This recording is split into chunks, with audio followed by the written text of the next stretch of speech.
science. Divided with the blood of 1,000 men and women were spilled within these walls. Limbs twisted and broken, eyes gouged from bloody sockets, flesh burned black.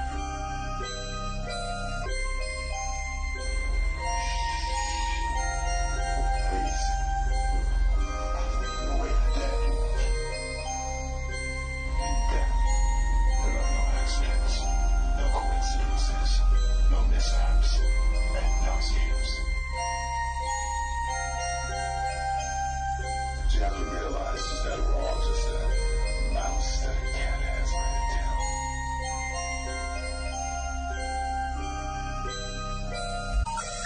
The number you have reached, 911, has been changed to a non-public number.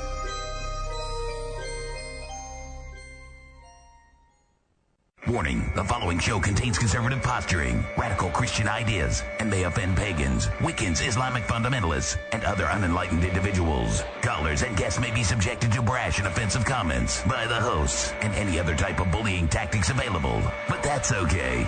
We know why you're here. This concludes this test of the emergency broadcast system. Tonight is Monday, March 12th, 2007. What's up, guys? Welcome to World of the Unexplained. How's it going out there? This is Jay Scott. It's Trent Lackey. Welcome, guys.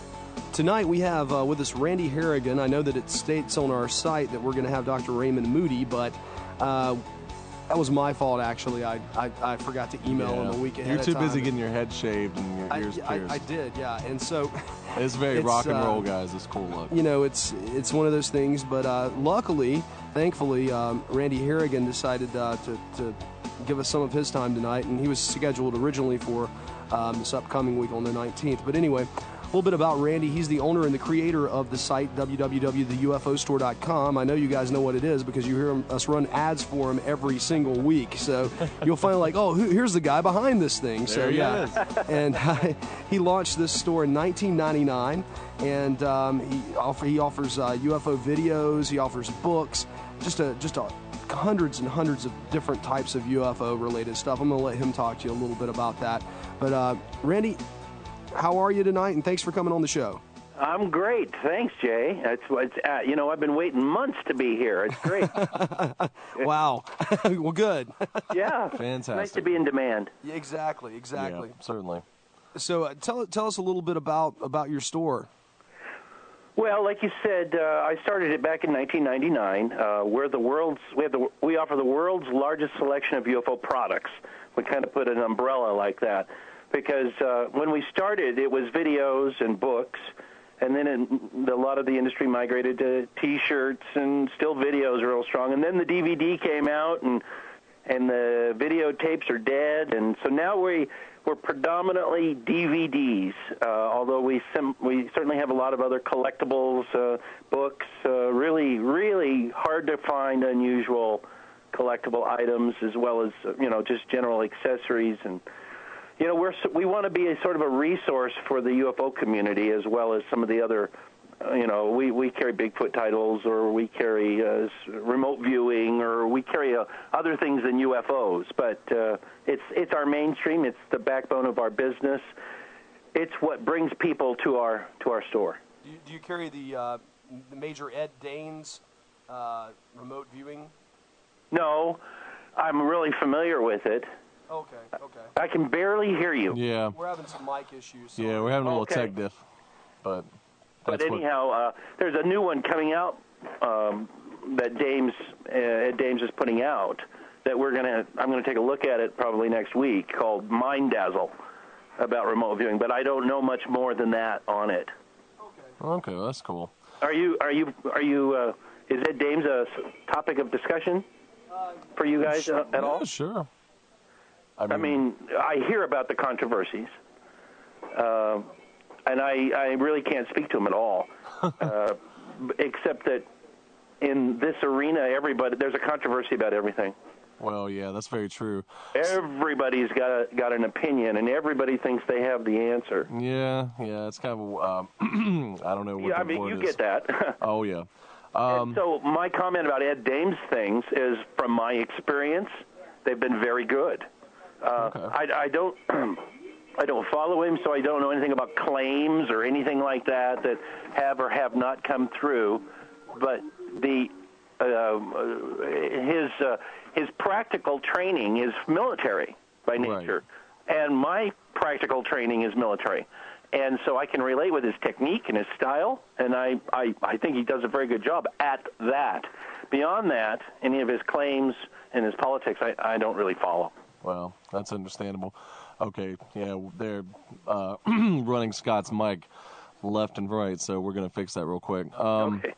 Anyway, tell us about a few of the sort of rare collectible things, and basically, how do you acquire them, I guess? Well, I spend hours every week scouring mostly the internet, looking for product.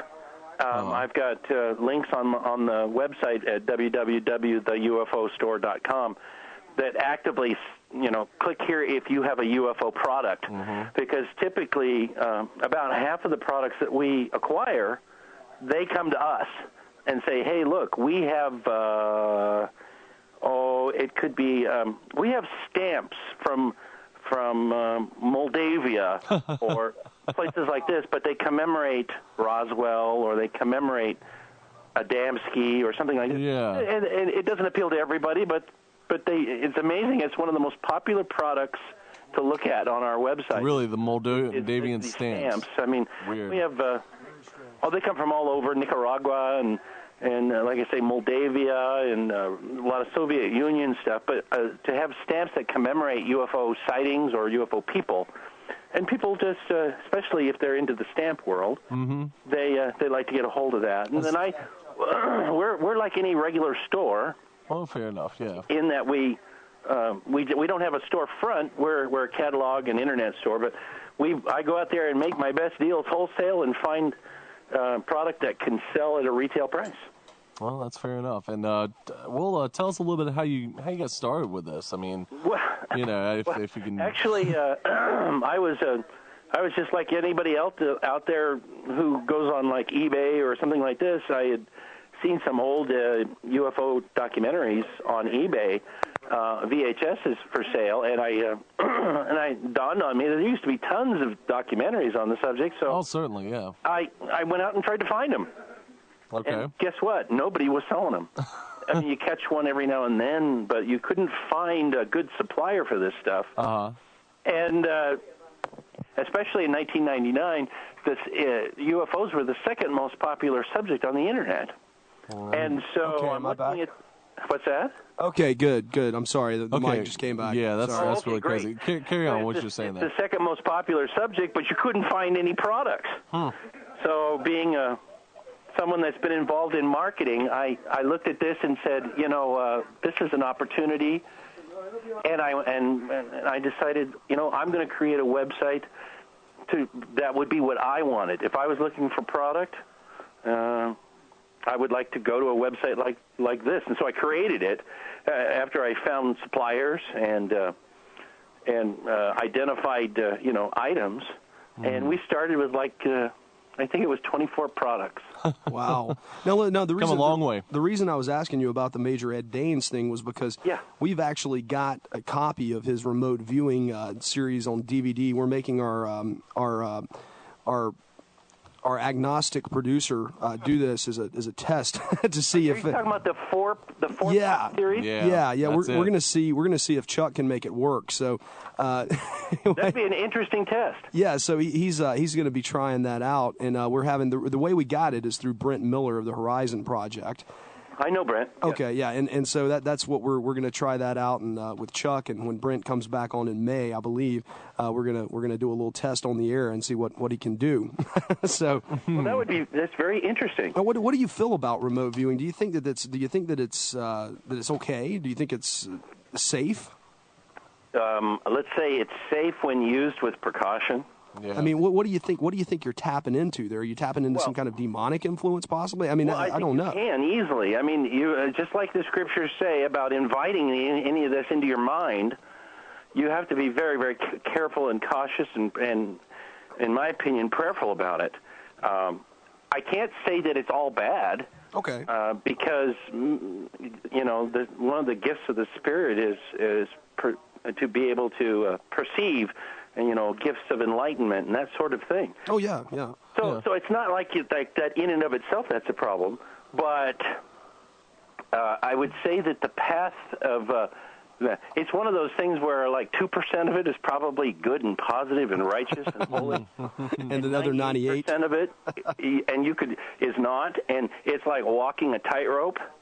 So and the inevitability of losing your balance seems strong. So I don't dwell. I don't try to get into that at all. Okay. Personally, I don't see any practical use.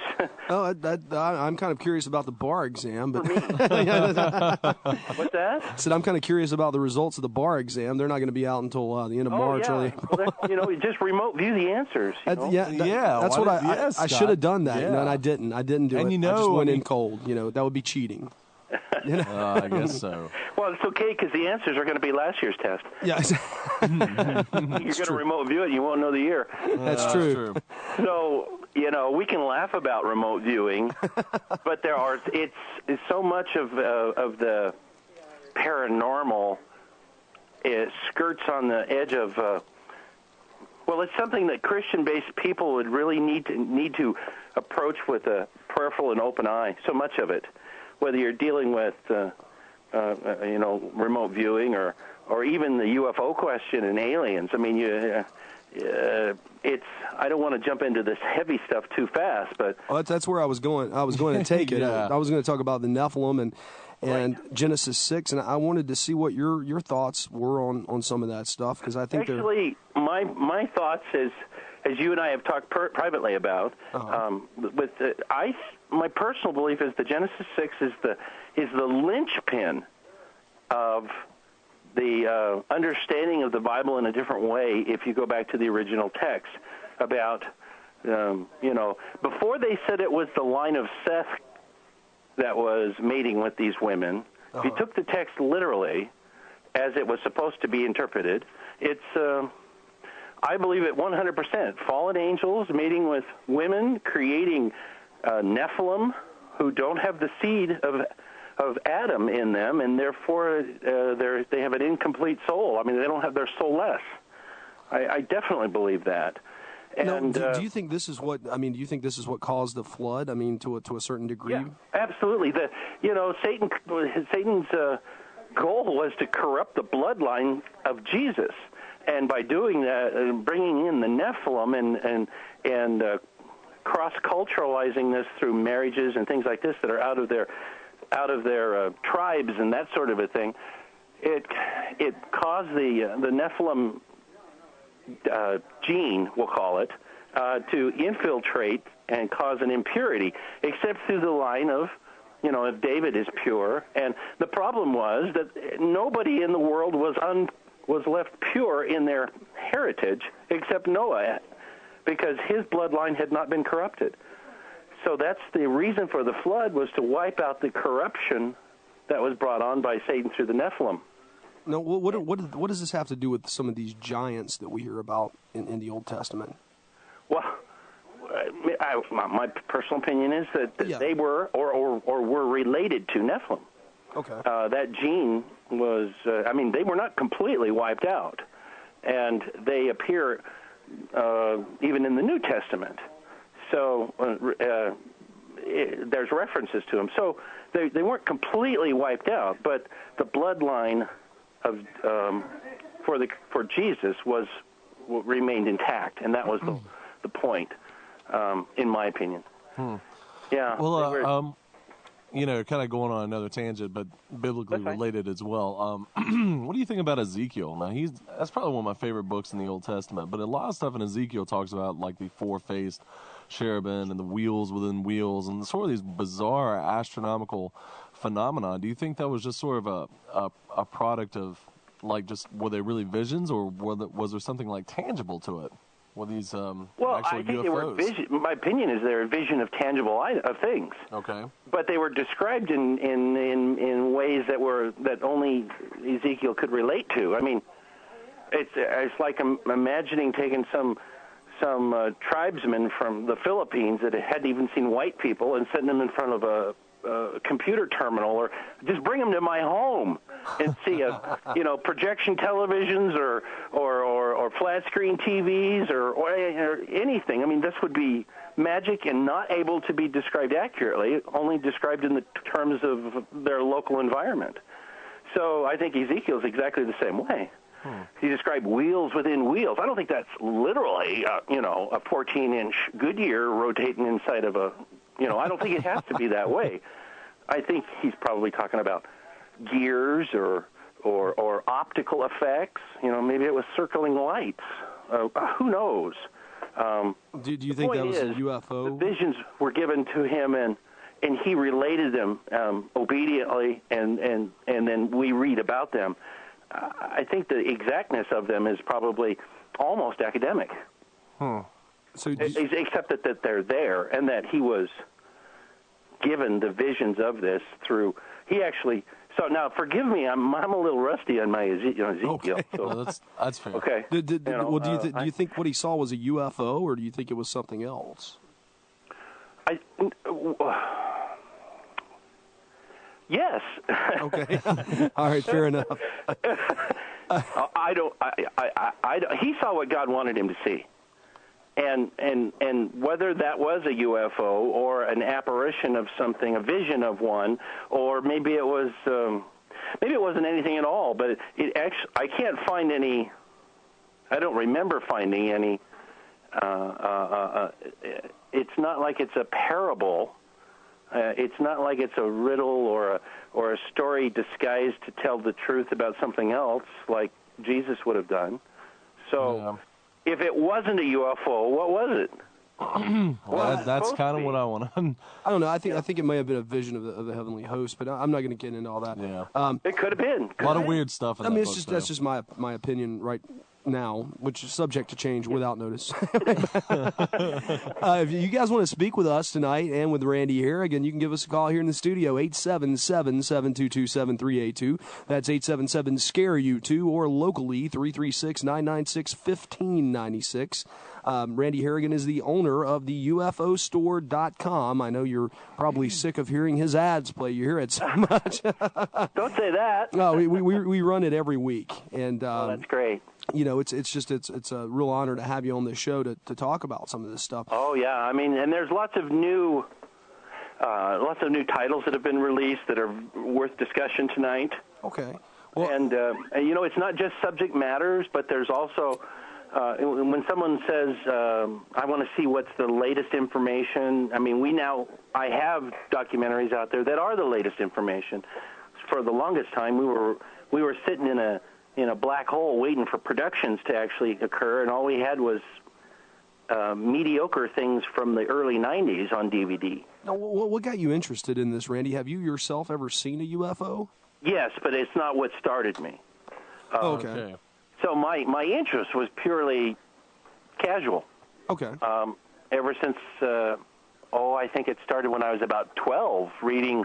I saw, Frank Edwards' book, Flying Saucers, Serious Business, and Flying Saucers Here and Now, and all of these bantam pocketbooks, that were alarming by the titles, and very a bit scary to a preteen or an early teen like me. It was very impressionable. I now sit back and I understand the incidences that they were referring to, and while some of them still are pretty scary, the whole idea is that they're just the tip of the iceberg at this point. But I mean, they used to, I don't know if you remember, but they had these guys running around. Some guy took a Polaroid picture of these guys in aluminum fire suits. So they're like fire suits down there. And he claimed it was aliens from a UFO. And so there was a lot of that, what do you want to call it, carnival atmosphere. Well, they still have stuff on the internet now you can find everywhere that, people are saying. And, this is an indication, by the way, in my opinion, of how the world is, in UFO world, is transforming. Because now, instead of seeing hoaxes of guys holding shaved monkeys and claiming that they were aliens and that sort of thing. Now we have hoaxes and also genuine archaeological digs of showing giants and Nephilim and things like this.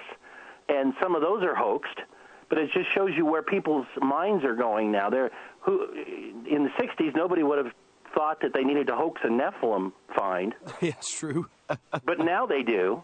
Yeah. And there are some legitimate ones also. And we're going to show some of the pictures in our upcoming magazine, of UFO and Aliens magazine that we have. It's an online magazine. Yeah, tell us about that. I see it on your website. The first issue was last month, and Stanton Friedman was our main contributor writer for it. Oh, yeah, we know Stan. We had lots of people. Besides Stan, there's Jose Escamilla, and we had the guy from Mars Anomalies, Ted Tweetmeyer, and I see Dirk Vanderploeg. Dirk Vanderploeg, from UFO Digest. What we were trying to do is introduce, the research world in the UFO arena is getting a little on the gray side. These guys are getting old, and a lot of them are dying. And so there's a new crop of researchers or ufologists or documentarians that are coming up. And some of them are really, really worthwhile people who have really got a very good grasp of what their specialty is usually. And so we're promoting the new mindset, along with some of the traditional ones. I mean, the next issue, Kevin Randall is writing our main story on 60 years of Roswell. Kevin Randall doesn't write for anybody that I know of, but he's on official duty in Afghanistan. Oh, wow. So, but he may be off now, but because I'm able to correspond with him, I don't think I'm talking to people in Afghanistan on this. But he wrote the article just for us on this next issue, and then we've got Nick Pope writing for us, and we from England. He's the Minister of Defense UFO guy inside there, and which adds an interesting turn on things. And then we also have the guy from Las Vegas Television, which is I'm drawing a blank on his name, but he has the documentary UFOs Best Evidence. George Knapp. Oh, okay.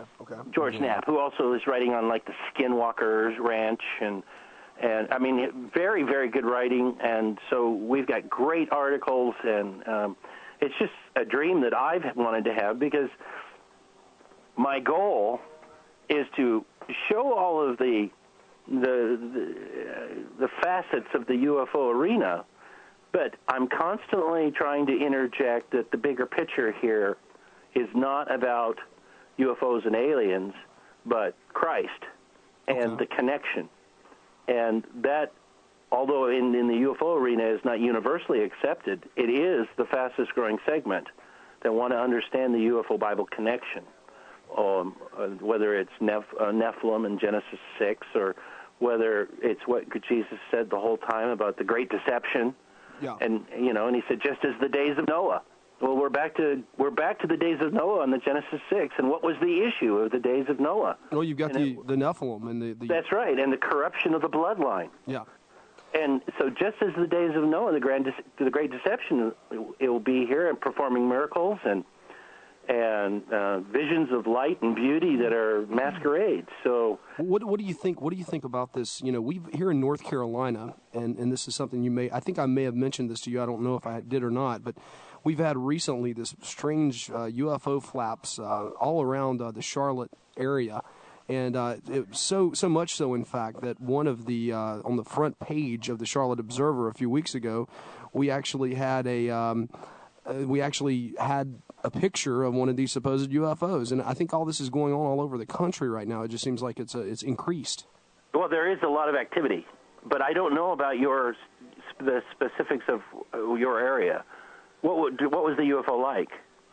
Well, it looked like a large kind of I don't know, Trent, what do you think? Like a bluish green? Yeah, it was bluish green in color, and it glowed. And it was I won't say like it's an orb. No, like a disc, and it was huge. It was disc shaped, but it was kind of amorphous too. It seemed a little. Shapes a lot. It didn't seem like, your classic examples it that you see wasn't. with the lights and all It's like that. more like an energy form. Yeah, kind of like almost a UFO. Northern Lights kind of looking thing. Well, there's a lot of that going on around the country. A lot of mysterious lights that, they could be multiple lights that come together and form one larger one, or then separate again, or morph into a shape, or things like this.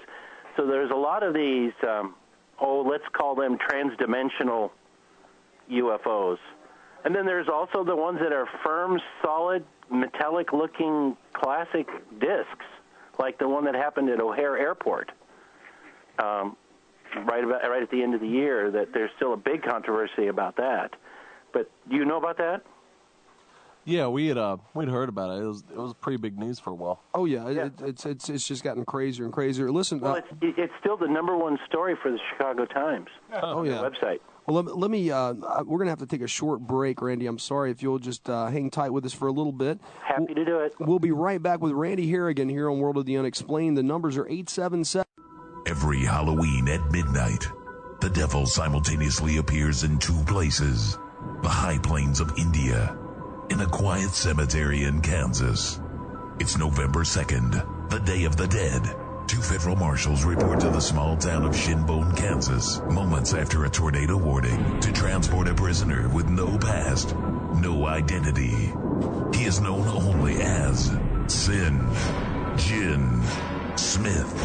Starring Roddy Piper, Richard Tyson, Jonathan Davis, Kevin Gage, Gary Casper, John Philbin, Billy Duffy, Charles Cypers, and Eileen Dietz. Check out the movie that critics are calling one of 2007's most anticipated horror films by visiting www.sinjinsmith.com. That's www.sin-jinsmyth.com. St. Jin Smith is a Snapkick Productions film, written and directed by Ethan Detmeyer. Coming soon to a theater near you.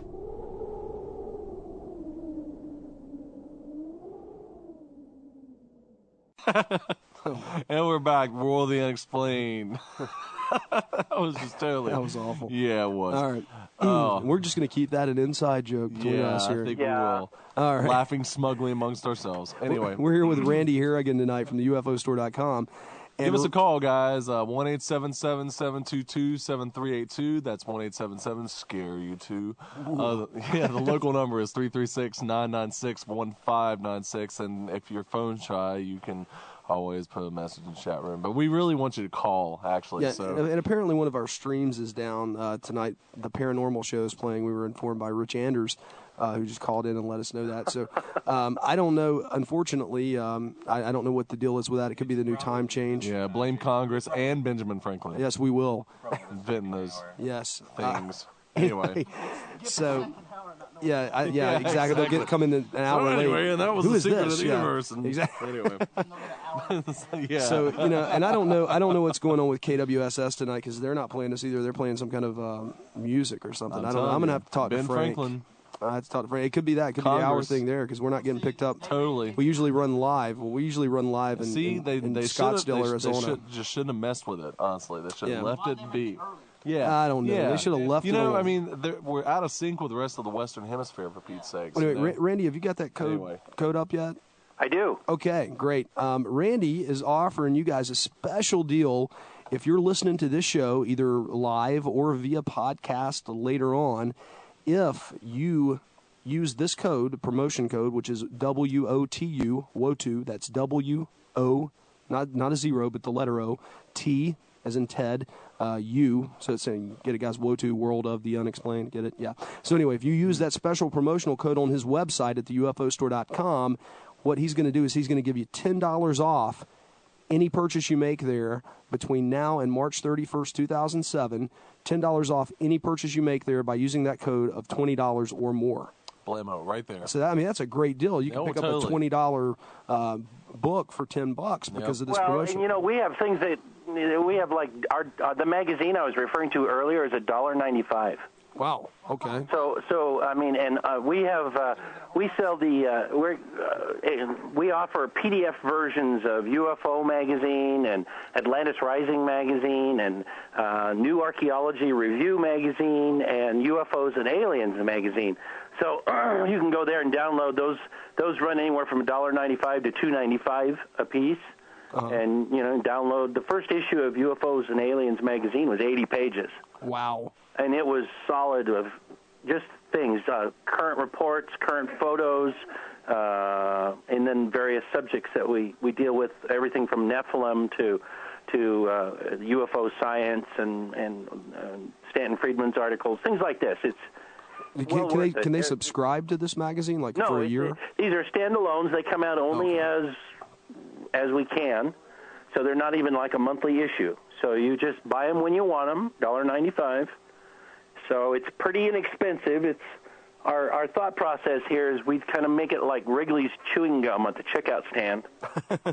So for $1.95, I'll throw that in the shopping cart. That's right. Scrap your Weekly World News, guys, and pick up a copy of this. Exactly. This is the real deal. A bit more credibility. Exactly. Oh, come on now. I just saw. I do miss Bat Boy. I just saw we're ready for the second flood. Apparently, we're getting closer. Well, how about that? It's any customer who wants to, all they have to do is they would go to the website like normal and pick anything they want normally, just add it to the shopping cart, and then during the checkout, it's going to ask you if you have a coupon, and that's where you would type in WOTU, and it will automatically take $10 off any purchase of $20 or more. So wow, that's fantastic. And I'm going to keep that there till the end of this month, and you can use it as many times as you want. Wow, even better. Oh, okay. Yeah, no restrictions. Cool. All right. And but I'm eager for someone to call. I am too. I don't know where they're at tonight. It could be because, like I said, we're usually on in Scottsdale, Arizona, and we're usually on another station too. And I don't know what's going on. Let me tell you a little bit about what's new.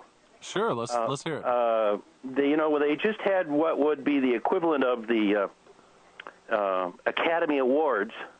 Only it's for UFO titles. Okay. They're called EBE Awards. EBE. And it's done by in Laughlin, Nevada. It's an international UFO Congress, several-day event where they, among other things, show movies, and the viewing public there votes on the best new titles or the best documentary. I bet Dan Aykroyd won something, didn't he? Nope. Really? I mean, not that I'm aware of. Oh, wow. Okay. No, the big winners this year, well, the very big winners is one called Sci-Fi Boys, which I don't even know how it got into the classification because by definition it's sci-fi. Huh. But that won a lot of awards. But in the UFO arena, Fast Walkers is the big movie out now. I've seen that on your site. Yes, and it's probably the best-selling UFO documentary of all time. It is our best-selling one. What's it about? Well, it's an hour and a half. It's with the Disclosure Group. You remember the Stephen Greer Disclosure Group? They did their thing about 5 years ago, where a lot of airline pilots or radar technicians or whomever that were sworn to secrecy stepped forward and broke their oath and brought the evidence with them. Well, that group is kind of loosely associated together and called the Disclosure Group, and several members of that group went together and created this Fast Walkers. And basically what it does is it sort of shows you where things are right now in the world and where things have evolved. So it has a lot in there like exopolitics, which is Stephen Bassett, talking about basically laws and political positions that affect space and anything that we do in space. There is a group associated with that Disclosure Group that believe that the UFOs, the aliens that are in the UFOs, are here for our enlightenment, and they're here to I don't want to speak for them, but this is my impression. Usher us into a new generation, yada, yada, yada, yada, yada. Yeah, I got you. Great deception kind of stuff. Yeah, but it's from the other side. There's the ones that are saying, I'm not deceived. Yeah, of course. So there's that group. Basically, the UFO research groups, the people, the documentarians, the ufologists, everybody, they basically fall into two camps. One of them is this love and light crowd that says they're here to help us, they're wonderful, they just want us to be happy and make the world an ecologically better place. And stop being the bullies and join the universal continuum, that sort of thing. Intergalactic and then Federation. The other crowd that says they're here and they're here to hurt us. Yeah, that's true. Peace at the point of a gun, I say. I don't trust that love and light. No, and I don't either. And so, do you think that all of these? Now we're getting my personal beliefs out here. Oh yeah. Do you think that? And that's fine. Do you think that all of these alien crafts and all these UFOs? Do you think they're all Nephilim based? Well, I'm not in a position to say that. For instance, the UFO that I saw about 75 yards away from me was some sort of a Nephilim based object, but I tend to feel that God created everything. Yeah. And everything falls into a good or evil category. There isn't anything in between. So do you think that all of these alien crafts are inherently evil? Yes. Okay. That would be my opinion. Mm-hmm. No, I want to hear about, and I know a lot of the listeners want to hear about I'm agreeing this. with you there. I want to hear about your experience, your UFO sighting. Well, there's been a couple, but the one that was really, really dramatic happened only 2 years ago.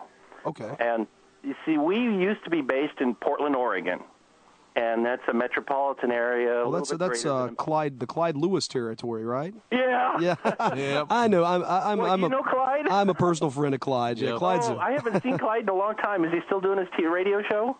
Yeah, he's doing it with one of our affiliates, but Okay. I know that he's had some health issues here recently, and I can't really go into all that over the air. That's fine. No, well, I know Clyde too. That's great. But yeah, he's a real nice guy. So living in the Portland metropolitan area, which and we lived in a suburb, you have a lot of night pollution. Gosh, here we go. It's the end of the day.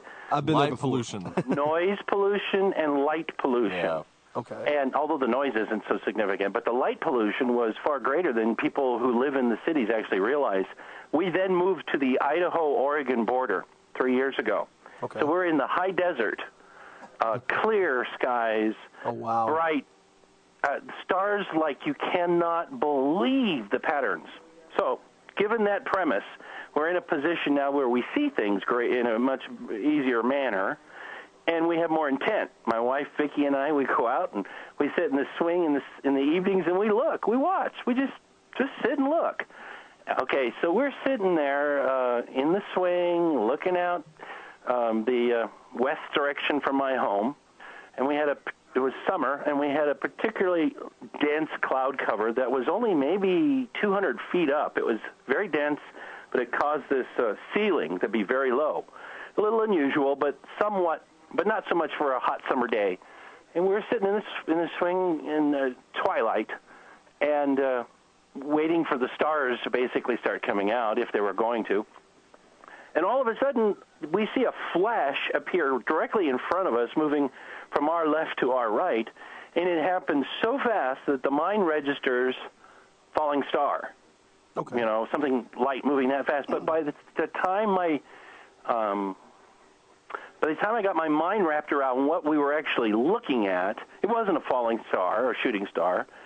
It was a disc, and it had lights around the disc, and it had come straight down, well, not straight, but came down through the clouds at, approximately, I would say about a 50-degree angle.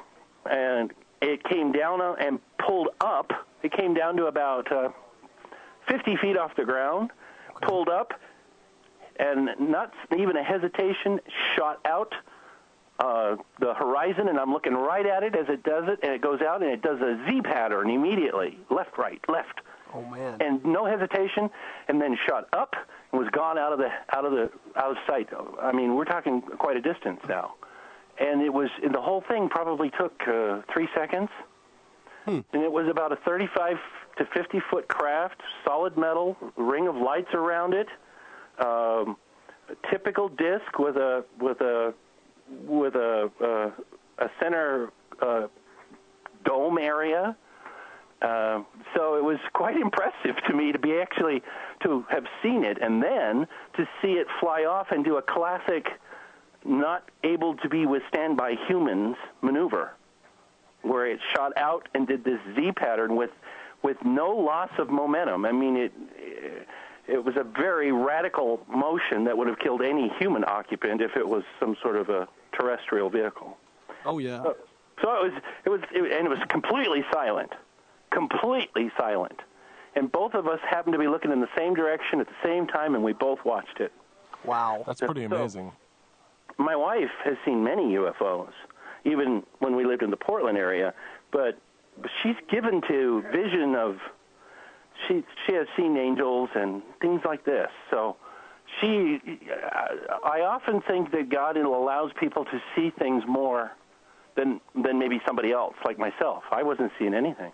And she would see cigar craft, that were the size of 747s. Wow. And I have seen that myself, and I'm just hovering over a given geographic area, and then they disappear. Wow. So but these were not things that motivated me to do the UFO store. These are like, I kind of think of it like I'm in an industry where I finally got to attend the convention. Okay, I finally got to see a UFO, and I'm very confident I'm going to see more. That's true. Hopefully so. It kind of brings up a point. But I'm not wishing them in, by the way. I got you. Nor am I inviting them to invite me. Yeah. Okay.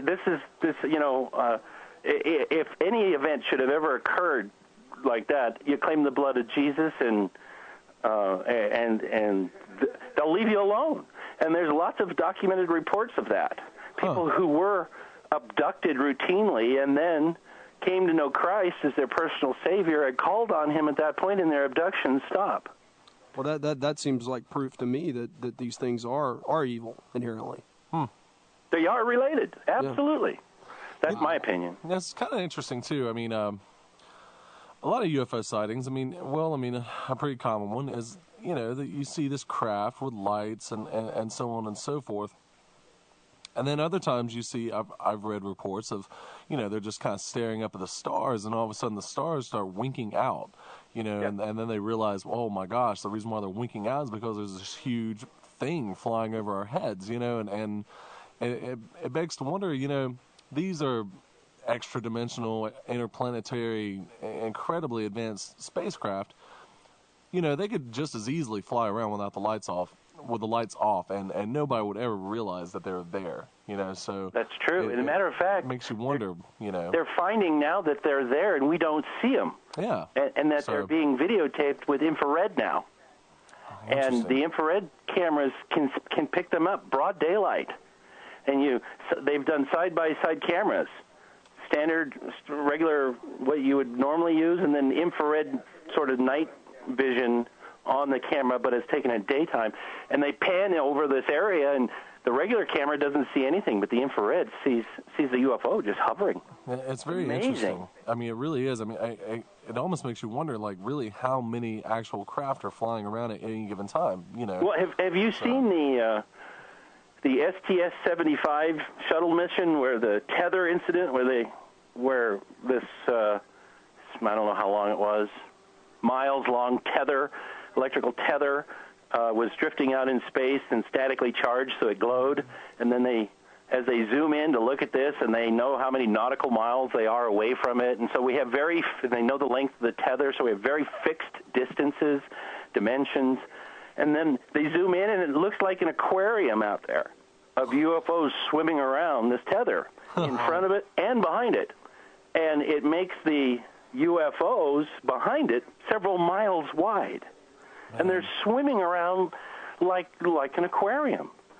So the prevalence of these, and they're kind of ethereal, meaning they're not always completely there, not always completely solid, not always completely capable of being photographed in regular. So they have to use CDC cameras and things like this, and they see them. The naked eye may not see it, but it's amazing footage. What do you think? Why do you think sometimes people see these things and sometimes they don't? I mean, well, Do you think they allow themselves to be seen at certain times? Possibly. It's hard to, the Holy Spirit reveals things to people in its own time, in God's timing, in perfect will. And I don't know the whys and the why nots. I know it happens. But the reason that people see one time and not another, or one person sees and another one is it? I don't have an answer for that. I know it occurs. Well, it could be a personal growth thing. It could be a lot of things. My whole theory is, one of my theories anyway, is that I believe that this is a possible, a great excuse for what happens after the rapture when all these people are gone. If there's a mass UFO sighting and incident, and all these people, well, where did all these people go? Well, the UFOs took them. You know what I mean? I could see that as being plausible. I see that as a possible, but as I sit back and think about this, I tend to think of the scenario more like some giant UFO, or most likely a flock of UFOs lands somewhere and makes their presence known and says that we are the true science. We've been around for millions of years. We brought you here. We created you. You are our offspring. Come join us and see, that's the great deception. Oh, yeah, I can see that. And then everybody, all the governments are going to line up in this new revelation, and this is it. And, the bottom line is Satan's goal is to keep people away from the worship of God. You're preaching to the choir here, brother. And can you think of any situation that would take people farther from God than that? Not offhand, no. No. Yeah, that's a pretty dramatic way of doing it. In my estimation, that's what I think the great deception is going to be when it materializes. That's just me, but I can see that scenario. That's true. Guys out there listening, call in. The numbers are 1-877-722-7382. That's 1-877. The first person that calls in, I'm going to give them a free $20 gift certificate. Did you guys hear that? Oh wow. And it just rang. Wow. Look at that. That's awesome. Wow, you definitely but they got to have a question when they call in. Oh, they always do. Yeah, they always do. They always do. Wow, that was funny. That was really funny. As soon as you said that, we saw the light go on. Anyway, the local number is 336-996-1596. But we're gonna try to bring this caller on before our break. Hopefully, we'll be able to make it. Great. Okay. Who we got here? John from Illinois. We got John from Illinois. John, how's it going, man? Pretty good. Hi, John. Did you hear about you must have called earlier before he announced it, but did you hear what he said? He said the next caller that calls in with a question gets a free $20 gift certificate to the UFOstore.com. That would be you, my friend. Congratulations. Oh, wow. No, I did not know that. Yep. Well, awesome. Now you've got a free $20 gift certificate. John, all you've got, do you have email, John? Yes, I do. Just send an email to randy@theufostore.com. And we'll work out how you get your certificate. Yeah, actually, we can talk about it a little bit on break, too, if you want to do that, because we've got a break here in about 3 minutes. What's your question for Randy, John? I was just wondering what motivated you to start the UFO store, since it wasn't seeing UFOs? Well, it was the fact that I had an interest in them, and I wanted to acquire documentaries about the subject to learn more. And it's like becoming a mountain climber and not finding a store that catered to mountain climbing equipment. I couldn't find anybody that sold the equipment. I couldn't find anybody who would sell documentaries. And given the popularity of the subject, I have a background in retail. I said, you know what? I'm gonna start my own. So I created my own website, and I started offering these documentaries as if it were me shopping there. And my goal was to make a couple of bucks for pizza every month. And now it's my primary income. So wow. It's really grown and become a very, very significant business, all because of the of people who also had the same interest. Okay, well, listen, guys, we're going to have to take our next break here. And we'll hang on the line with us, John, and we'll get all that info straightened out for you to grab that gift certificate. But if you guys are listening tonight, please give us a call. Feel free. Don't be shy. You can give us a call here at 877-SCARE-U2. That's 877-722-7382, or locally at 336-996-1596. We're speaking with Randy Haragan tonight, the owner of the UFOstore.com, about aliens, UFOs, strange Nephilim beings, and all kinds of things. So feel free to call in and give us your thoughts on that, pro, con, or undecided. That's right. You can reach us here. We'll be right back here on World. Are you fascinated by the possibility of extraterrestrial existence? Do you read, collect, or look for anything that involves UFOs? Look no further than the UFOstore.com. This website has the largest selection of UFO products on the internet. Log on to the UFOstore.com, and you'll find over 100 video documentaries and DVDs. Register to receive the UFO Store's free newsletter. Log on to www.theufostore.com and experience the universe of UFOs. And we're back, World the Unexplained. We got Randy Haragan, UFO Store. We got callers. The number, I don't know what that was about. 1-877-722-7382. That number again is 1-877-SCARE-U2. The local number is 336-996-1596. And also, you can jump in the chat room. Now, I've got another question that John asked while we were on break, but I'm gonna get to that in a second. Chris is being funny. He was in the chat room. He said he had to go to bed. He couldn't stay awake any longer. But he said, number one, has he ever thought about trying to get blueprints of various UFOs and UFO-related aspects? He'd love some blueprints of Area 51 to frame and hang up, even if they are fictional. Huh. Interesting. Well, there's lots of satellite photos. Okay. Did you sell those in the store? No. Oh, okay. No, but the Soviet Union, the former Soviet Union, had a bunch of them, and they sell them. Oh, I'm sure they sell about everything. Yeah, they do. They'll sell you anything. Nuclear weapons? No. We'll fill it up. Exactly. We don't care if you're Muslim. Here, have some nukes. We'll just take the plutonium out. Oh, what are you going to do? Charge for fraud? Take them to lunch and give them some, what is that radioactive material? Polonium. Yeah. The one that poisoned the spy, I think. Okay, I know what polonium or something like that.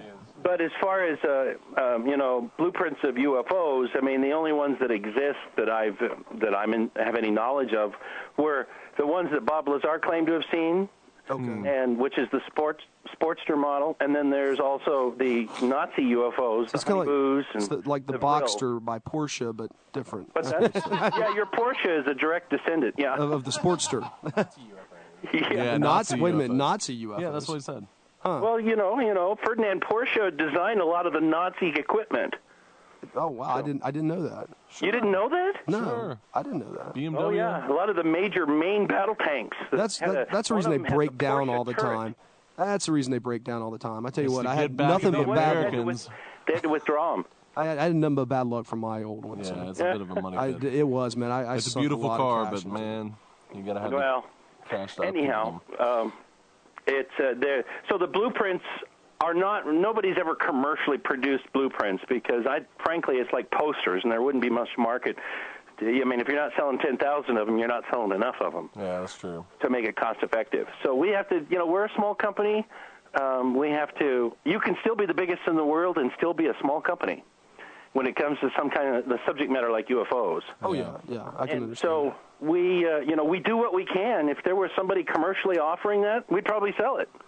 But we won't sell just anything. But we do try to get as broad of as a base of products as we can possibly get. So, and then we experiment with certain items like T-shirts and things, and then find out that they don't sell that well and get rid of them. Do you have any like what they call the little bobblehead UFO aliens or anything? We at times we've had things like that, but we don't like to be. We have actually had major UFO research people refer to us as trinket salesmen. Yeah, you don't want that. And so not only do I discourage, I could get toilet paper with alien faces on it too, but I'm not going to sell stuff like that. That's understandable. And I don't want to be a trinket salesman. And so we try really hard not to be, but those comments were really very offensive to me, but I pray for him and I forgive him. Fair enough. Now, Chris also had a part 2 to that question. Where are the UFOs in the store?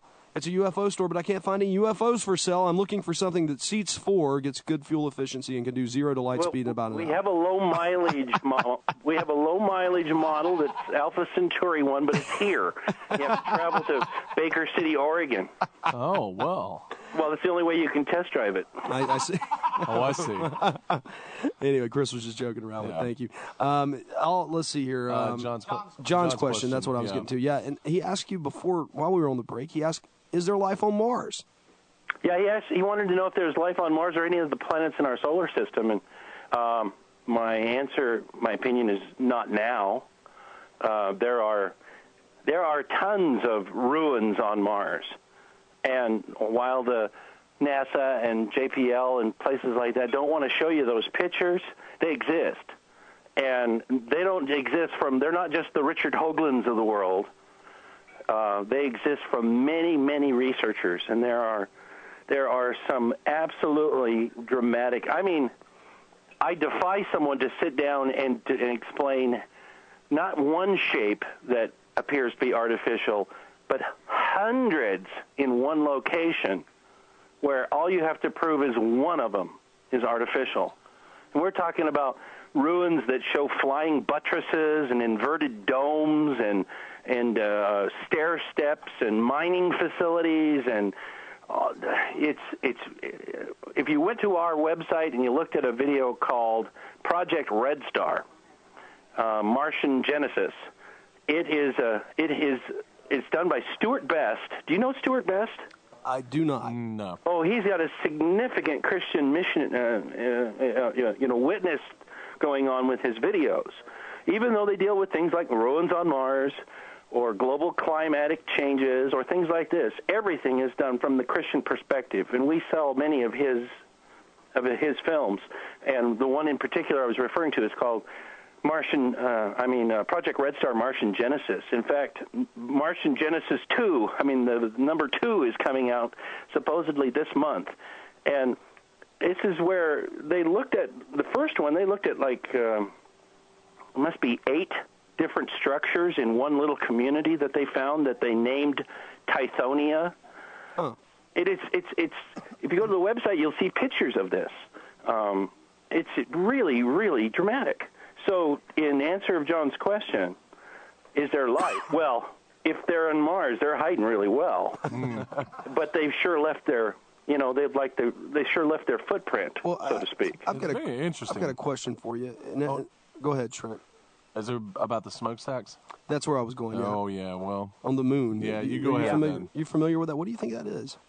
I haven't a clue. Huh. I don't have an idea, but I know it's there. Back in the, I'm going to guess the 50s. I know it was discussed in the 50s. Astronomers on Earth, through telescopes all over the world, and they had this connection where they reported to each other.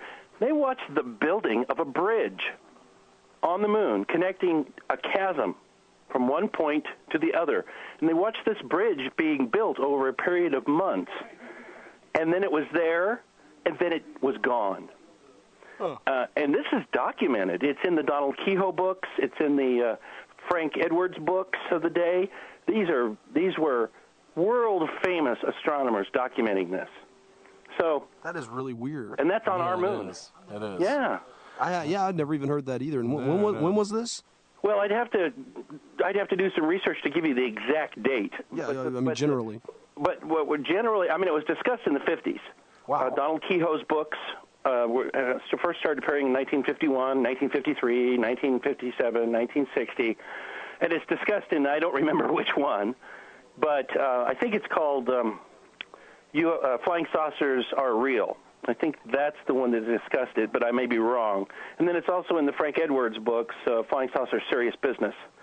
And it's just amazing. And, we don't hear about this stuff. No, definitely not. Not at all. If you think that current sightings are really dramatic, or let's say what's occurred just in our lifespans, we're relatively the same age, at least Jay and I are, and some of that stuff was pretty dramatic, but there was some really dramatic stuff that happened in the 50s, where the Pacific Fleet was being followed by an invisible UFO that was tracked on radar that was 15 miles across. Oh, my gosh. So you don't hear about that. No, you don't. Not at all. But so why is the government stuff? Why is the first of all?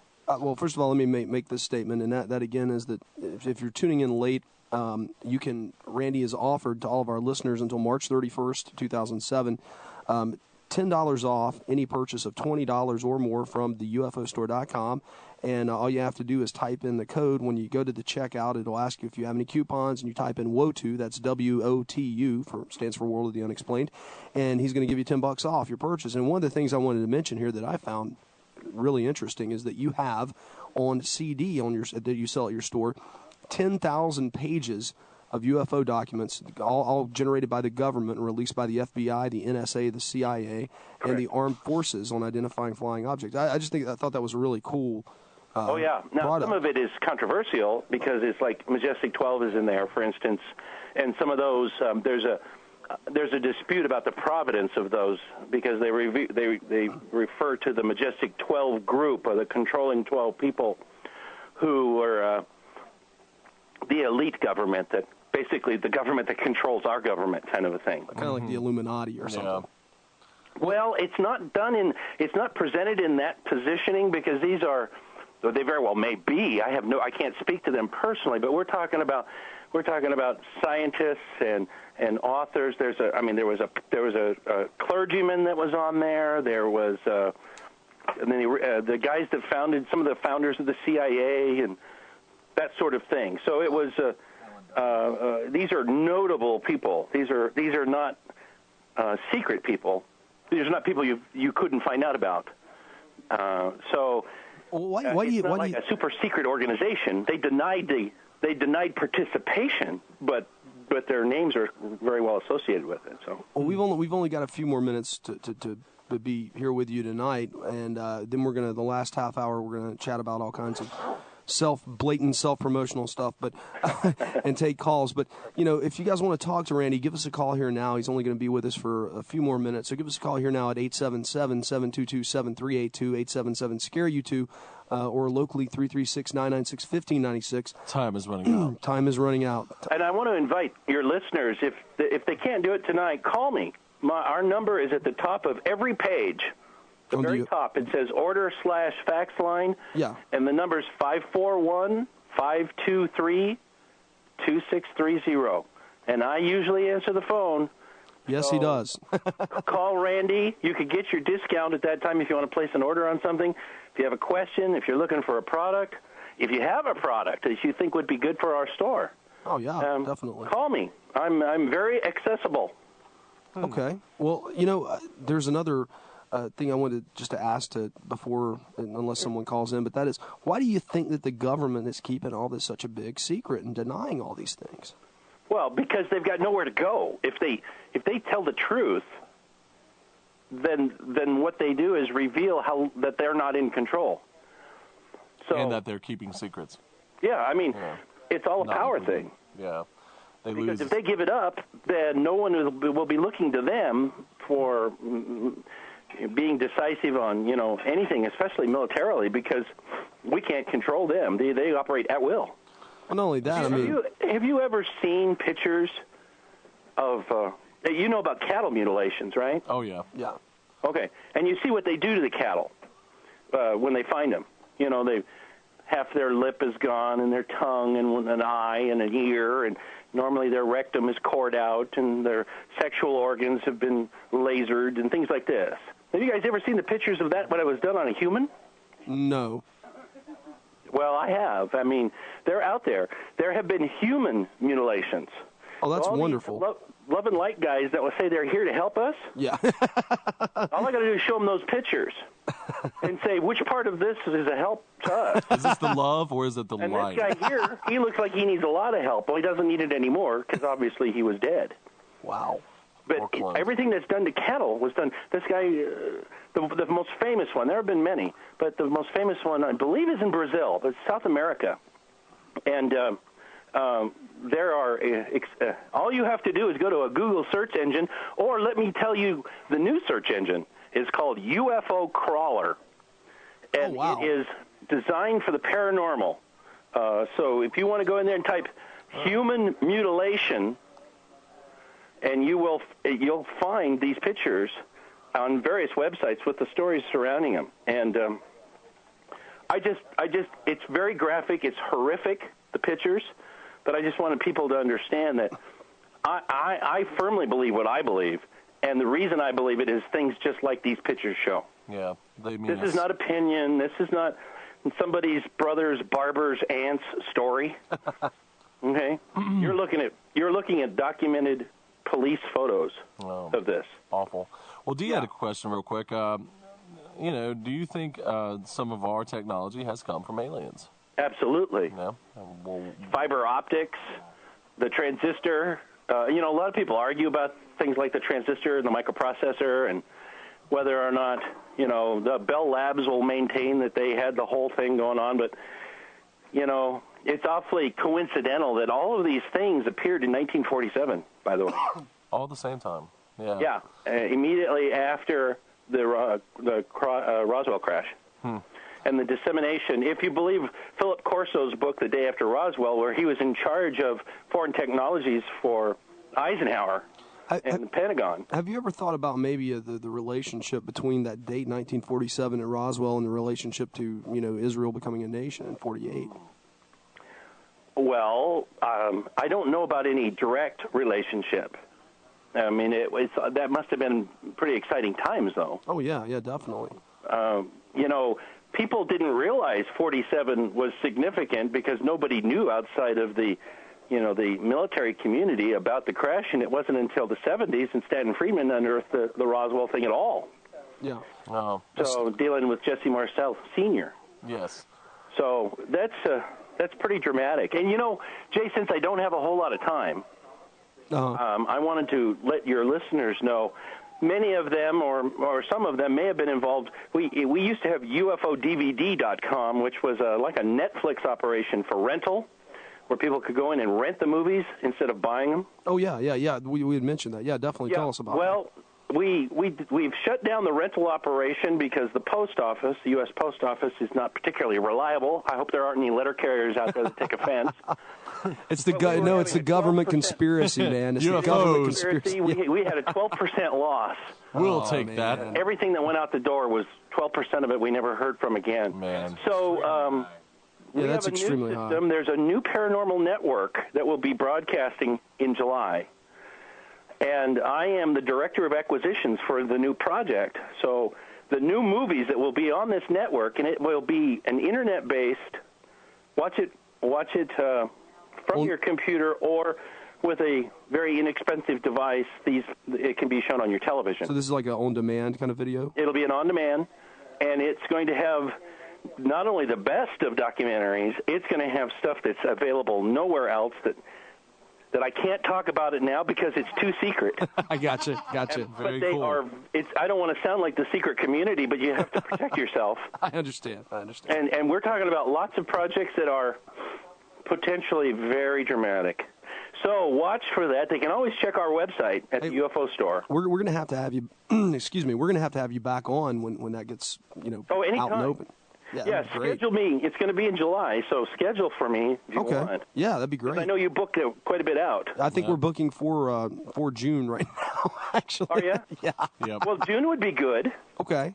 Yeah, just schedule me sometime in June, and I can tell your audience about this because, anybody interested in UFOs and has $1 or $2 or something, whatever the price is going to be. Well, it's great. I saw Dan Aykroyd's documentary on Time Warner Cable. I actually, paid I think it was $3.95. Those highway robbers. But But that's Dan Aykroyd unplugged on UFOs. That's true. But still, $3.95. Man, what's it come to? Well, they're trying to compete with the Blockbuster. If you were walking in and renting that title, That's what it would be. But we have a different mindset. We're going to deliver this stuff inexpensively, on demand. That's great. Fantastic. And then they can watch it for a couple of bucks, or they can record it for the price of, like buying a disc, only you record it yourself, or they can buy the disc from us. Okay, wow. So there's three viewing options, but it's really exciting, and I'm in daily negotiations with this, so it's going to be out very, very soon. Okay, well, that's wonderful to hear about that. Yeah, and so's the news that's going to be on it, by the way. Okay. So I wish I could tell you more. Well, you will eventually. Yeah, I will. All right, well, Randy, thanks so much for being on the program tonight. We're going to take this last half an hour and just chat, but if we got about 5 minutes, if you want to say anything, if you've got anything else you wanted to say or talk about. Well, God bless you and everybody there associated with the show. I only know Jay, but I know there are many other people involved. Oh yeah, we got a whole little crew.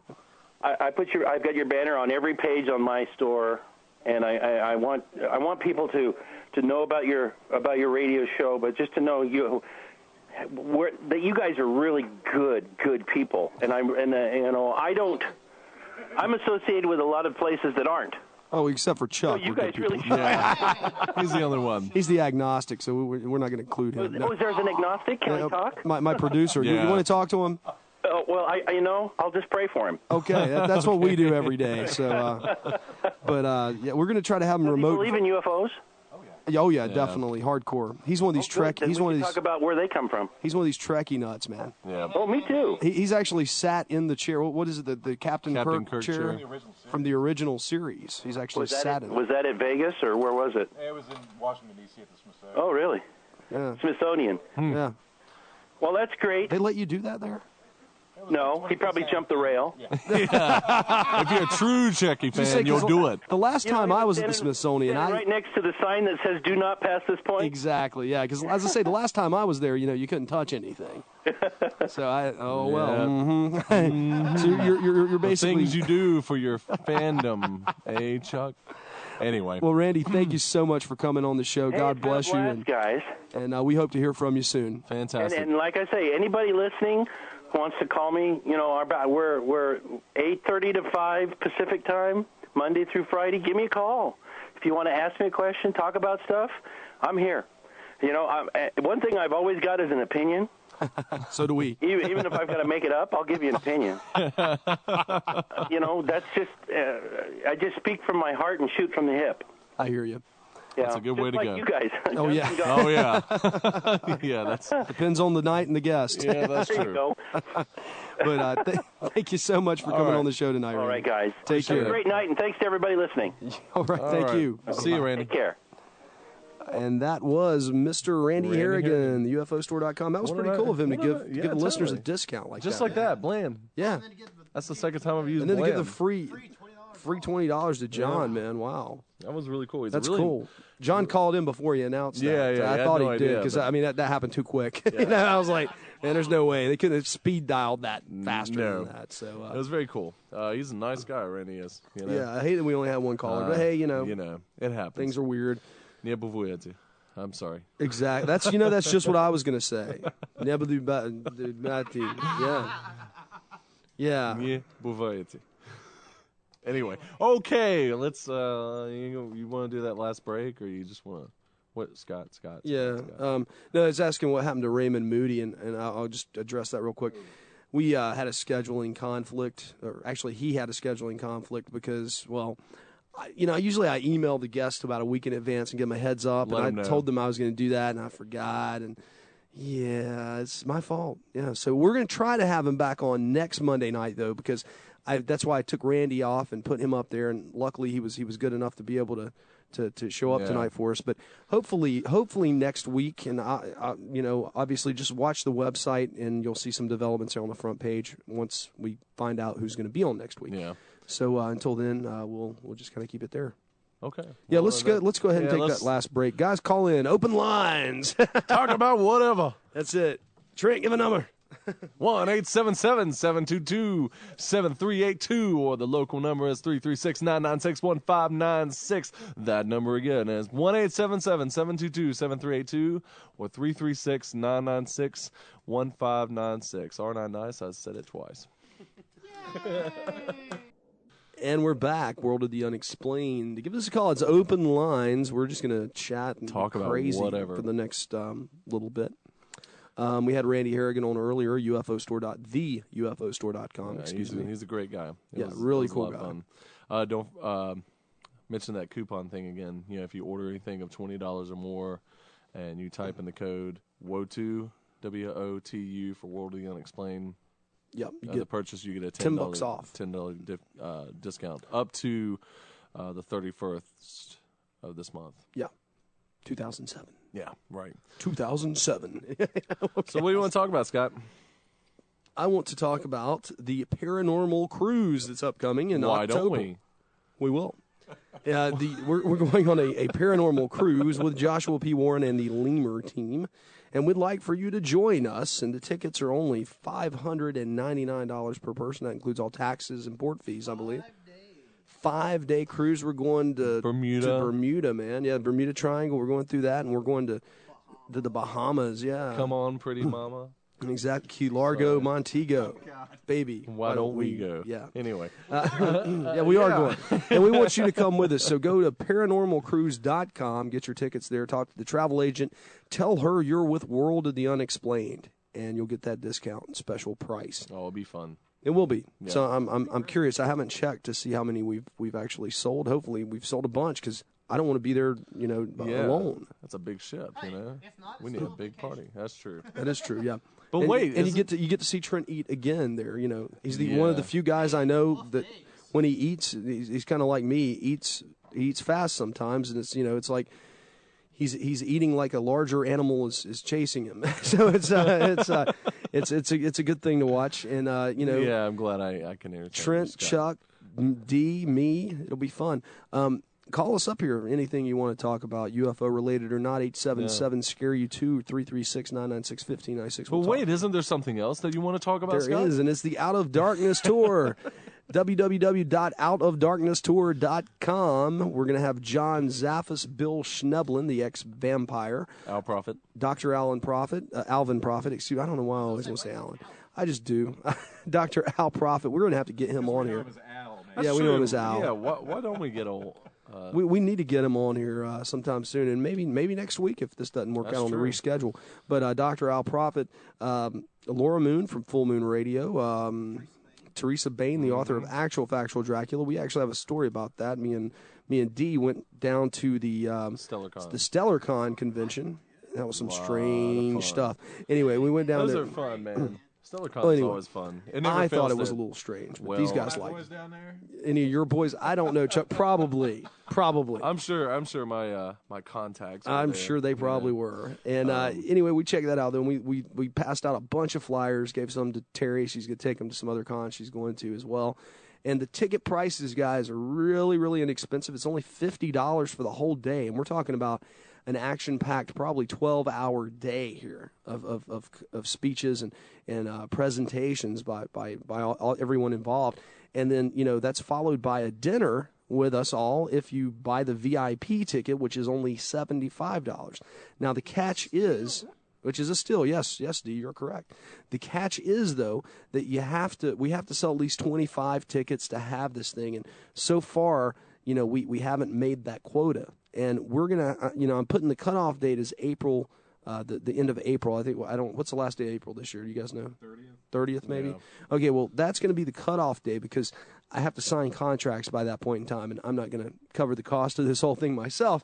Obviously, that's why we need you out there. I mean, he's not going to want to give a presentation in front of 6 people. So, obviously, guys, come out, get on the website, outofdarknesstour.com, sign up and pay, and that way you know that it's going to be a lot of fun. Totally, it will be. Get to meet us all. Yes. Ticket. And that's another thing I want to talk about is that we've got a free ticket that we're giving away to this event as well. Obviously, the free ticket's not going to be any good if we don't have enough people sign up. But that free ticket is a drawing we're doing. So in order to be able to get into that, you're going to have to just send an email to worldoftheunexplained@gmail.com. The G stands for Google. So worldoftheunexplained@gmail.com, and just put in the subject line something like, I want to sign up for the free free Out of Darkness tour or something like that, and then telling in the body of the email you want us to put you in the drawing for the free ticket to the show. We'll be doing that in the next couple weeks once we get some more entries. Got to make it fair, man. That's true. So, yeah. You never know. Maybe. So we covered it all? I mean, the blatant self-promotion? Well, we do that every week. We do that every week, yeah. Yeah, so I guess mainly, yeah. Well, no, let me go one step further. One step further? I was on You must be insane. I was on Joshua P. Warren's show. When was that? Do you remember the day? The week before last, I think. If you go to speakingofstrange.com and click on the podcast, then you can see that episode where it says Jay Scott talks to Joshua. I talked for about an hour and a half about all kinds of things, aliens, UFOs. I get called in. Chupacabra? We didn't talk about that, but I had a couple liberals call in, and I bashed them. I bashed Verrado a little bit. That was kind of funny. He called in. Yeah. You should always use that line. I've always wanted to use it, and I never have. Domo Arigato, Mr. Verrado. Yeah, totally. Yeah. Why I should have said that. Totally, I man. Yeah. I forgot to do it the first time. I mean, I don't think it's insult. I think it's funny. It is funny. But I have a very bad sense of humor, so maybe he might find it insulting. I don't know. I don't think Verrado knows. I think he's like a John Kerry flip-flopper, which is what I called him on the air. Because, you know me. Who am I to hold a punch if I've got one to pull, right? So, he was, we agree on some things, disagree on a lot. Yeah. But, yeah, he called in. Then I had a couple good conservative guys call in and take up for the cause and help me out on that, too. So, it was pretty fascinating stuff. What date was that you were on? I don't remember right offhand. Well, it should be in their archives now. Yeah, it's like the week before last or something. Speaking about calling in. Oh, yeah. Yeah, you guys can do that. 877-SCARE-U2. That's 877-SCARE-U2. It's a totally toll-free call anywhere in the United States and probably Canada. I don't know. But 877-SCARE. I think it is. I think the package we have is toll-free in Canada as well. So that's 877-1-877-722-7382 or 1-877-SCARE-U2. Or locally at 336-996-1596. I feel like, there's a crazy infomercial for Time Life Music going on here, you know? You know what I mean? I feel like maybe that's the kind of vibe that I'm giving off or whatever, you know? No, don't say! I want to know. Wait, there's more! Anyway. I want to know from Chuck, have you started doing this... remote viewing? Yeah. You have not used Slack, human being. Yeah, now you're so excited about it, and then you drop the ball, man. Look, man, you can't fast. You can't fast learn this stuff. Yeah, no, you can't do it the night before the show. I can see this happening. He's like, well, man, I watched 2 of them, and it seemed like a thing to do with stuff, and that was. I'm seeing like a box. I don't know. Somewhere. Yeah. Might be a TV somewhere. Maybe. I don't know. Yeah. So for this to work, you're going to have to. I want you to practice it, man. I want you to get good at it. That's true. I want you to tell me the lottery numbers. What should I start on, man? Start first. Small? Yeah, start on something small. You know, we'll hide something in here. No. That's a good idea. No, seriously. I mean. But, then progress like next week to saying, like, Scott, you passed the bar exam or something like that. I saw the score and you passed. Trent, you got the keys to the city. That's it, something like that. D, you found a bag of money laying on the side of the road. He doesn't need the bag of money with all this. We got Chuck and D counting. That's why we had to bring D on, because it was just too much work for one man to do. Isn't it fun to find a bag of money laying on the side of the road, Scott? Blankets are heavy. Yeah, well, they are. That's why I converted them all to rubies. Oh, wonderful. Anyway, I don't know. I mean, who's coming on next? Who's coming on next? See, that's nobody's calling in. Might as well just sort of go through some stuff related to the show. Well, see, that's what I don't know. I don't know who's coming on. Okay, well, let's not worry about next week. I don't know if we're going to get a confirmation back. I just checked the email and there doesn't seem to be a confirmation back on that yet. We'll definitely reschedule if not. Yeah, who's coming next? Hillbilly Psychic. Hillbilly Psychic. I believe so, yeah. Yep, Hillbilly Psychic's going to be on. We've got Dr. Cyril Wecht is coming pretty soon as well. Fun. Well, if we can't get anybody next week, maybe we can get Joshua to come on. Yeah, Joshua P. Warren. That's a good true, possibility. Let me pull up our chart here and see who we've got coming on in the future. To do with the Anna Nicole's case. It didn't really have anything to do with, from my understanding of it, he only had something to do with her son. Her son, yeah. That's what that was my understanding of But it. But after next week, whoever we get to come on, we've got Angela Moore, the Hillbilly Psychic, followed by Dr. Cyril Wecht on the JFK assassination. After that, we have Teresa Bain. Yeah, no, it's actually E.P. Grandin. I haven't put a picture or anything up yet, but that's going to be fascinating. I need to get you that book to peruse. Then we have Teresa Bain. Oh, we've got a caller. Just yay! Finally, just put him on in. Just bring him right on in. Caller. What's your name? Where are you calling from? Hello, this is Dale from upstate New York. Hey, Dale. Hey, Dale. What's happening, man? Good to hear from you. How you doing? I'm doing great. Great. How are you? Pretty good. Good. What do you want to talk about tonight? Oh, I figured I'd let you ask me the questions for a change. What do you think of that? Oh, of course, D likes that. UFOs, any subject you want, and I'll give you my Joe Six-Pack opinion on it. All right, the Joe Six-Pack opinion. All right, Dale, what do you think? Have you ever seen a UFO? Yes, I have. A couple of them. Really? Okay. What did that look like? What kind of experience was it for you? The first one was when I was about 15 years old. And I was looking out the window of my house, and it looked just like a star, except it was making all kinds of zigzag motions that stars usually don't make. Mm-hmm. That's the first one. And the second one was about 2 years ago. I was out with the Boy Scouts. We were having a camp out, and I just happened to look up in the sky. I saw this strange star, and I just got transfixed on it, and then it slowly receded away from me. But I didn't bother telling anybody about that. That's really weird. Oh, no. Did both of these incidents happen in upstate New York? No. Okay. The second one did. The first one was in Missouri. Oh, okay. What part of Missouri? In a town near a town called Perryville. Okay, I'm not familiar with that. St. Louis. Okay. Oh, it's near St. Louis. Okay, I'm familiar with the Cape Girardeau. Yeah, that's as far as we Yeah, got in it's not Missouri. far from Cape Girardeau. Okay. Yeah, that is some wide open country out there. Yeah, same with upstate New York. You know, Yeah. it's just a lot of open fields. A lot of you can see the stars at night. Yeah, I mean, How far upstate are you, Dale? I'm up in the Clayton area. Clayton. What is Thousand Islands region. Oh, okay. Albany? Is that near? No, way north of that. Oh, really? Do you know places like Messina and Potsdam? We're south of Messina and Potsdam. Okay. What about? We're on the eastern shore of the St. Lawrence River. Oh, okay, Okay, yeah. yeah. Up near Canada. Oh, Canada. Oh, Canada. Pretty Canada's country just up down there. the street, basically. Yeah. Yeah, pretty we country used up to there. take many trips to Canada. Actually, the first time I went to Canada, I went with Trent and another friend of ours, Derek, and we spent 2 weeks in Quebec and Montreal. It was a great It was a good time. It was a good time. We were like 20 years old, I think. Yeah, be we quiet, were 20 years old at the time. Yeah. Gosh, we're getting old. Trying to be in Canada when you're 20. Huh? Oh, it was Yeah, great. it was It a lot really of fun. was. We were young and stupid. We had a great time. So, what do you think? I mean, do you think UFOs? I think these are demons. Well, hold on. That's my question. Okay, go ahead. I was not going to ask Go that. right by the into way. the demon thing right off the bat. I like but to I do wasn't that. going to ask that though.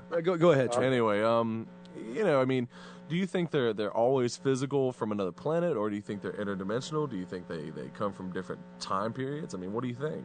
Well, for my part, it's all speculation, but I think they're a little bit of both. Okay. I don't think that the majority of so-called aliens have our best interest at heart. Neither does our government, for that fact. Oh yeah. Well, I think we're all in agreement on that. And I gotta hope that there's a few, if there's a few alien races that won't do us harm. But what good have they done us? Yeah. There's some indications they go back thousands of years, but what good have they done to human race? They haven't done any good. I don't see. They've scared a lot of people. That's true. Apparently, Intimidated. possibly mutilated some people. I don't know. It makes you wonder about it. I mean, yeah, maybe there are some good aliens out there, but I mean, I don't know. I kind of look at it from a human standpoint. What do we do when we go and see new and foreign cultures? Well, we usually colonize or exterminate them. We beat them down. Yeah. And take them over. Yeah. I don't know. That's a little pessimistic or whatever. I mean, aliens are not like us, but you wonder sometimes. Yeah. So anyway, Scott, you can ask that Yeah, what do you think? demons. What do you think about the Nephilim idea?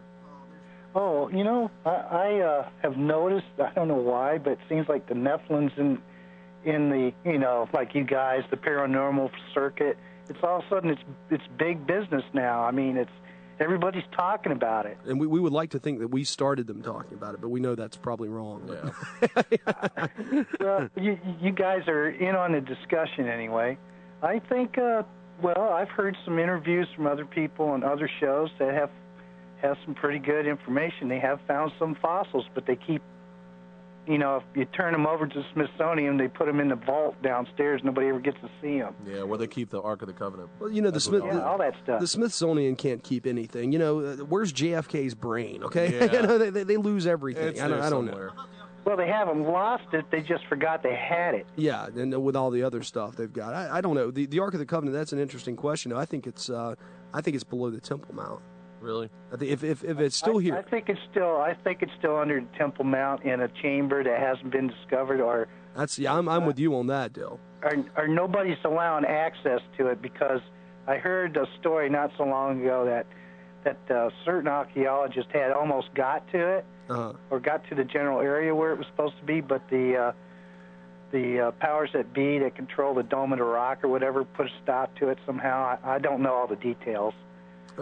It's just not time for it yet. Yeah. That's what I think it comes down to. It's just not in God's time yet. I've also heard that the Ark is down in Ethiopia somewhere, like when Jeremiah left and traveled to Egypt. That's another possibility. Yeah, it's a priest that he's picked at the age of 7, and he guards the Ark supposedly all his life. Right. I don't know about that, but they believe they have it. So. Yeah, sure. That's an interesting little angle on Christianity. Anyway, there's a lot of old stuff down there in the Horn of Africa. But in the end, do we really know? In the end, there can be only one. Oh, no, I'm sorry. I had to go there. I invited Adrian Paul to be a guest on our show from the Highlander TV series, because he's coming out with this new film, new Highlander film. Oh, yes, yet another one. And I'm a big fan of that stuff. I think it's great. But but that last movie was last movie was awful. But I still bought bad. it. I still bought it. And, the thing is, he's doing a movie called Seance, which is paranormal in nature. And I figured, what a better time to ask him to be on the show. And so far, I've heard absolutely nothing from his manager. This really doesn't surprise me, Scott. He did a vampire movie? Oh, really? Yeah. Oh, well. Dale, you still with us? Yeah, I'm still there. Okay, we heard a click. We weren't sure. So. But, thanks for calling and sharing with us, Dale. We appreciate it. Yeah. Thanks for listening. Welcome. Thank you for listening. Big on God, big on gun. That's right. NRA for life, baby. All right. Take care of yourself, right. Dale. Bye. Bye-bye. Anybody else want to call in? Anybody else want to call? Yeah, why not? We've got another 6 minutes. 6 minutes. We'll talk about Tunguska. Yeah, I'm that's sorry. pretty I haven't really even. It was on the tip of my tongue. Oh, there's a phone lines again. There we go. Talk Go about ahead. Tunguska. Caller, Hello. you're on the air. How's it going? Where are you calling from? What's your name? Gail from Winston. Oh, Hey, we Gail. know who you are. This is Dee's wife, for everyone that doesn't know. Yeah. What's up? Nothing much. Turn down the computer. Gotcha. Yeah. We can hear ourselves, and we sound really bad being rebroadcast. Oh, man. Well, it sounds like we're being recorded at a noisy dance club in a bathroom. Sorry. That's all right. What's going on? I just wanted to call and say that the Highlander movie was really good. I mean, I'm a big fan of that stuff. We're talking about the very last one, though. Yeah, we're talking. Endgame? Yeah. Yeah, I loved it. What? You loved it? Yes. Well, I mean, I like the movie. I own it. I bought it. But the problem I have with it is, the end sequence where he's standing there, and it's like It's a he's blue supposed, screen. It's a blue screen. They had all this money and all this budget. They shot in Scotland for this whole thing with helicopters, and then you come to the very last sequence. It's like, oops, we ran out of money. Yeah. No, that's not. the one That's before. 3. This is the last one. This had all I'm Christopher saying is, Lambert and Adrian Paul. Duncan MacLeod defeats Connor MacLeod. Connor He MacLeod. didn't defeat him. He let him kill him. Yeah, but Connor MacLeod I agree, defeated Gil. the Kurgan. He let him kill him. Yeah. Duncan MacLeod could never beat kill him. That was the whole point. He I know. had to, and he was older, and so he was like, Well, lived long enough, and I'm going to let my cousin, my Klansman, live. Who and else? Then we can defeat the guy, and we can do it together. Right. Who else could do it but his cousin? You Yeah, I do understand. know that there is a clandestine version of that floating around on the internet right now. No. Yes. Really? It hasn't made it to Lionsgate. It's going to make it to Lionsgate, who's picking it up and distributing it, on my birthday, March 16th this year. Wow. And it's but there is somebody leaked that out. Somebody leaked out a copy of it, and it's on the internet. And they're claiming on the website, they're like, "Hey, don't watch this. This isn't the final cut." I guarantee it's intentional to drum up interest. It may be intentional to drum up interest, or they may be a government ploy to sink you all in and arrest you. I don't know. All I'm saying is Duncan MacLeod couldn't beat the Kurgan, and that's all I'm saying about it. I'm sorry, he couldn't do it. The Kurgan, nah. Oh well. Anyway, that's what I'm saying. Connor took care of the Kurgan for him, right? But I don't think Duncan could have done it.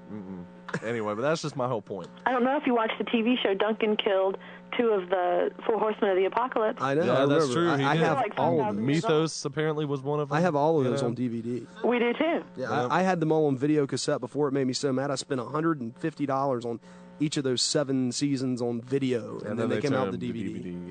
Yeah, we just have the DVD. Lestat? The vampire Lestat? I don't know. There was an episode where he was the rock star one from the Anne Bryce. Really? Yeah. Oh no, I remember that. Yeah, it's called the episode's called The Vampire.